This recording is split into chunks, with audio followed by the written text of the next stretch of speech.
ఏవైతే రోడ్లు ఉన్నాయో ఈ పేపర్లో ఉన్నాయి. అవి నాకు చాలా చిన్న సమస్యలు, మీకు చాలా ఈ గ్రామానికి పెద్ద సమస్య లెక్క కనబడుతుంది, కానీ నాకు చాలా చిన్న సమస్య.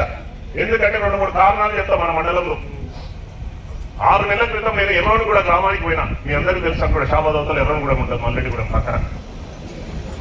ఆ గ్రామానికి పోతే వర్షాకాలంలో పోయినట్టు వర్షం స్టార్ట్ అయ్యే టైంలో నేను బండిలో పోతుంటే ఆ బురదలో బండి ఇట్లా డ్యాన్స్ చేసుకుంటూ పోతుంది. నేను ఆ గ్రామంలో పోయినా.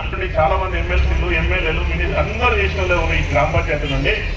ఈ రోడ్ ఎందుకు కాలేదని మా దగ్గర ఓట్లు 200 ఓట్లే ఉన్నాయంటే మమ్మల్ని పట్టించుకుని 4 ఏళ్ళు మేము ఇద్దరు కూడా గ్రామ పంచాయతీ రోజు టెండర్ అయింది. వాళ్ళకు రోడ్డు శాంక్షన్ చేపించే ఆ గ్రామంలో పోయి నిన్న ఓట్లు అడిగినా. ఆ ఇర్రోనిగూడ గ్రామంలో 200 ఓట్లు ఉంటాయి. వాళ్ళు గడప గడప మాట ఇచ్చారు. అన్న నీ మీద మాకు గౌరవం ఉంది, ఒక్క ఓటు బయటికి పోతే నువ్వు చెప్పిన వాళ్ళకి మీ పార్టీకి మేము ఓటు వేస్తాము, ఒక్క ఓటు కూడా బయటికి పోయి. ఈ రోజు కూడా నేను మాటిస్తున్నా, మనమారి చౌరస్తాలో అంబేద్కర్ గారి సాక్షిగా నేను చెప్తున్నాను, మీకేవైతే సమస్యలు ఉన్నాయో 6 నెలలు తిరగకముందే మీ సమస్యలన్నీ తీర్చే బాధ్యత నాది. అడిగినా అడగకపోయినా 30 లక్షల రోడ్లు శాంక్షన్ అయ్యి ఉన్నాయి. 15 రోజుల్లోనే స్టార్ట్ అవుతాయి. ఆ పేర్లు ఎవరింటికి అడిగలు ఎవరింటికి వచ్చినాయి కూడా ఇందులో రాసి పెట్టిన. ఇక్కడ ఉన్న నాయకులు నాకు అప్పుడప్పుడు అన్న మనమారి మీద గ్రామంలో రోడ్లు చూడండి అన్నారు. ఈరోజు దండు రామచంద్ర ఇంటి నుండి అంబేద్కర్ స్టాచ్యూ 10 లక్షలు శాంక్షన్ చేయించింది. ఇక్కడ ఇది వస్తుందా? అదే 10 లక్షలు శాంక్షన్ అయ్యింది. 15 రోజులనే రోడ్ స్టార్ట్ అవుతుంది. ఇదేంది గుడిసేనా? గుడిసె హనుమంతు మళ్ళా 10 లక్షలు శాంక్షన్ అయ్యి ఉన్నది. 3 రోడ్లకు ఇచ్చిన. సత్యనారాయణ ఇంటి టు వెంకటేష్ వీళ్ళు అదొక 10 లక్షలు. ఎల్ఈడి లైట్స్, ఇందాక లైట్స్ అడిగారు కదా, ఆల్రెడీ శాంక్షన్ చేయించిన లైట్స్ కూడా నాకు తెలిసి ఈ ఎలక్షన్ కోడ్ పోతే 10-15 రోజుల్లో లైట్స్ కూడా మీ చౌరస్తాలో పడతాయి. నాకు ఏ గ్రామస్తులు కూడా ఈ సమస్యలు ఉన్నాయి చెయ్యి అనొద్దు. నేను ఆ గ్రామంలోకి పోయినంటే ఖచ్చితంగా అడిగినా అడగపోయినా ఆ గ్రామ సమస్యలు తీరుస్తా. మీకు ఇంకో విషయం చెప్తున్నా, నెల 15 రోజుల క్రితం 2 నెలలు అవుతుంది అనుకుంటా, మన గౌరవ మంత్రి గారు తుమ్మల నాగేశ్వరరావు గారిని పెద్దవేడు గ్రామానికి తీసుకొచ్చిన. ఒక వ్యవసాయ క్షేత్రంలో చెట్లు నాటే ప్రోగ్రాంకు ఆయన తీసుకొచ్చి మేము రిటర్న్ పోతుంటే పెద్దవేడు తండా వాళ్ళు మా గ్రామంలోకి రావాలంటే, మీ గ్రామంలోకి ఎట్లా రావాలంటే నీ కారు మాత్రం రాదన్నా, నువ్వు కాలినడకనే రావాలంటే, మీ తండకి ఇంకా రోడ్డు లేదంటే, లేదన్నా తండకు రోడ్డు లేదు, నువ్వు నడుచుకుంటూ రావాల్సిందంటే నేను ఆ రోజు అలా చెప్పి నేను మీ తండాలకు రాను అని.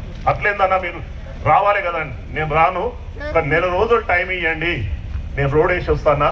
మీకు ఇక్కడికి వెళ్ళి పెద్దవేడలో ఎవరన్నా మన బంధువులు దోస్తులు ఉంటే ఇప్పుడే ఫోన్ చేయండి. నెల తిరిగక ముందే రోడ్ వేసి అదే రోడ్డు మీద పెద్దవేడ తండాకు పోయినా.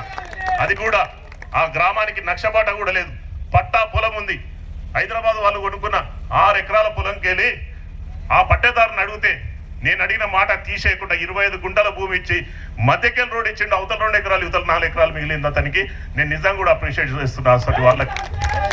మదన్న అడిగిందంటే ఈ మండలంలో కానీ ఈ జిల్లాలో కానీ నియోజకవర్గంలో ఎక్కడైనా పని అవుతుంది. మదన్న పేరు చెప్పి మీరు ఎక్కడ చెప్పినా కూడా, ఏ గ్రామాల్లో చుట్టుముట్టు గ్రామాల్లో చుట్టుముట్టు మండలంలో నేను మదన్న మనిషిని అంటే మీకు ఖచ్చితంగా పని అవుతుంది. నేను ఈ సభాముఖంగా తెలియజేస్తున్నా. గ్రామాలు అభివృద్ధి కావాలంటే మన నరసింహుల గౌడ్ను గెలిపియండి. ఇదే గ్రామం మీ మెయిన్ రోడ్ నుండి ఏదైతే ఆడబిడ్డలకు ఇబ్బంది జరుగుతుందో బస్సు లేదని నేను చెప్తున్నా. 17 తారీఖు ఎలక్షన్ల కోడ్ అయిపోతుంది. 20 తారీఖు లోపు మీ గ్రామానికి బస్సు తెప్పించే బాధ్యత నాది. ఎందుకు చెప్తున్నా అంటే, ఇంత ఖచ్చితంగా మత్తగూడ గ్రామానికి నేను ఒక 4-5 నెలల ముందు పోయినా. ఒక కాలేజీ అమ్మాయి నన్ను అడిగింది, అంకుల్ మీరు గ్రామాల్లోకి వస్తుర్రు, రైతులకు ఆడబిడ్డలకు అందరికి మాటిస్తుర్రు, మాలాంటి స్టూడెంట్స్ మేము కాలేజీలకు పోవాలంటే మేము ఎట్లా పోవాలి, ఆర్టీసీ బస్సు లేదు, మాకు ఉచిత ప్రయాణం ఇస్తారు కానీ మేము ఎట్లా పోవాలని చెప్పారు. ఆ మత్తగూడ గ్రామానికి ఆ అమ్మాయికి మాటిచ్చి 24 గంటలు తిరగకముందే ఆ గ్రామానికి బస్సు పంపించిన.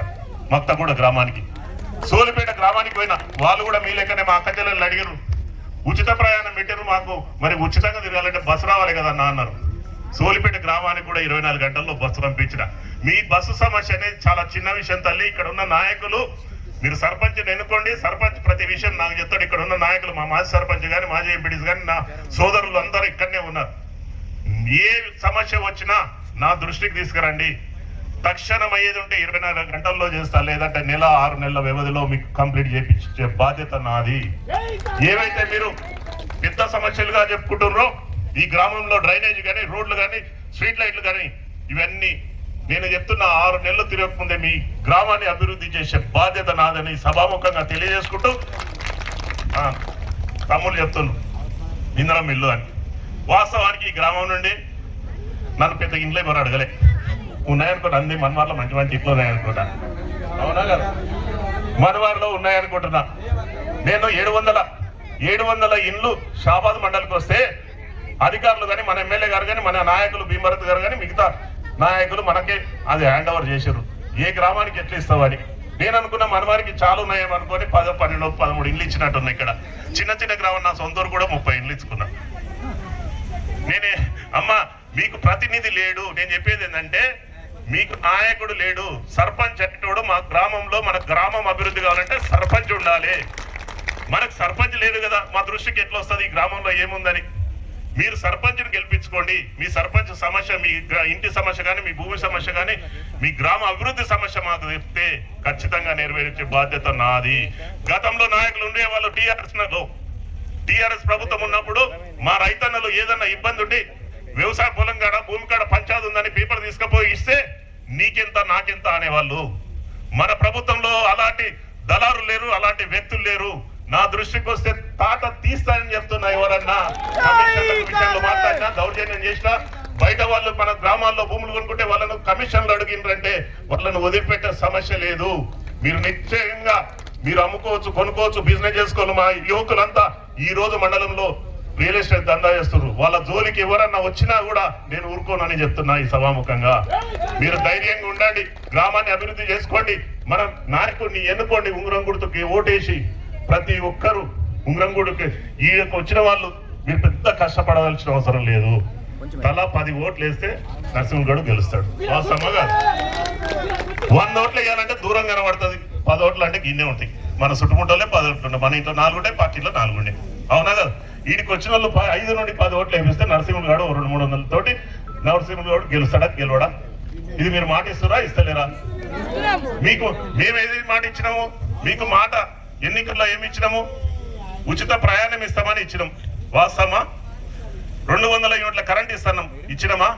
రైతన్నలకు 2 లక్షల రుణమాఫీ ఇస్తున్నాం, ఇచ్చినామా? 10 లక్షల ఆరోగ్యశ్రీ ఇచ్చినాం. మా అక్క చెల్లెళ్ళు మా పెద్ద నాయనలు ఒక్కటి అనుకుంటారు, మా అక్క చెల్లెళ్ళకి 2500 ఇస్తున్నారు, మా మహిళలకు మా పెద్ద నాయనకు పింఛన్ ఇస్తున్నారు, ఇంటికి 2 ఇక్కడ పోయినాయి. రేవంత్ అన్న మన గౌరవ ముఖ్యమంత్రి గారు మాట ఇచ్చిర్రంటే తప్పరు. ఏదైతే ఎన్నికల్లో భాగంగా 6 గ్యారెంటీలను తీసుకొచ్చిర్రో 4 గ్యారెంటీలు అయిపోయినాయి. నెక్స్ట్ వచ్చేది మా అక్క చెల్లెళ్ళకి వచ్చేది 2500. 2-3 నెలల వ్యవధిలోనే మీ ఇంట్లో ఖచ్చితంగా మా అక్క చెల్లెళ్ళకి 2500 వస్తుంది. మా పెద్ద నాయనలు కూడా ఇంటికి 2 చొప్పున 8,000 రూపాయలు, ఇంటికి 2 పింఛన్ల చొప్పున 8,000 రూపాయలు కూడా అతి త్వరలో వస్తుంది. అదే విధంగా గతంలో మనకు రేషన్ షాపులో బియ్యం దొరికేటివి, అవునా కదా? రేషన్ షాప్ లో బియ్యం గత ప్రభుత్వం కూడా ఇచ్చింది, ఇయ్యలే అని చెప్తలే. ఆ రోజు దొడ్డు బియ్యం ఇస్తే మనం సరదనార్ అంగడో దళారులకు లేదా అవి తీసుకొచ్చి కోళ్ళకు దానగా పడేస్తుంటే, అవునా కదా? ఎంత బీదోడైనా బీద బిడ్డకు ఆ దొడ్డు బియ్యం పెట్టకుంటుండే. ఒక పూట ఉపవాసం ఉన్నా సరే తన పిల్లలకు మంచి బియ్యం అంగాల్లో తీసుకొచ్చి మంచి బియ్యం పెడుతుండే. అది దృష్టిలో పెట్టుకొని మన గౌరవ ముఖ్యమంత్రి గారు ఎన్నికల్లో ఎక్కడ కూడా మాట ఇవ్వలేదు, సన్న బియ్యం ఇస్తా బీద వాళ్ళకని. అంటే గొప్ప వాళ్ళకి సన్న బియ్యం తింటే ఎట్లా అని గ్రామాల్లో అభివృద్ధి చెందుతున్నాయి. పిల్లల భవిష్యత్తు బాగుండాలి, కాలేజీలకు స్కూళ్ళకు పోవాలంటే మంచి బియ్యం ఇవ్వాలనే ఉద్దేశంతో సన్న బియ్యం ఇచ్చిండు. ప్రతి గ్రామంలో ప్రతి ఇంటికి ఈరోజు సన్న బియ్యం వస్తుంది కదా.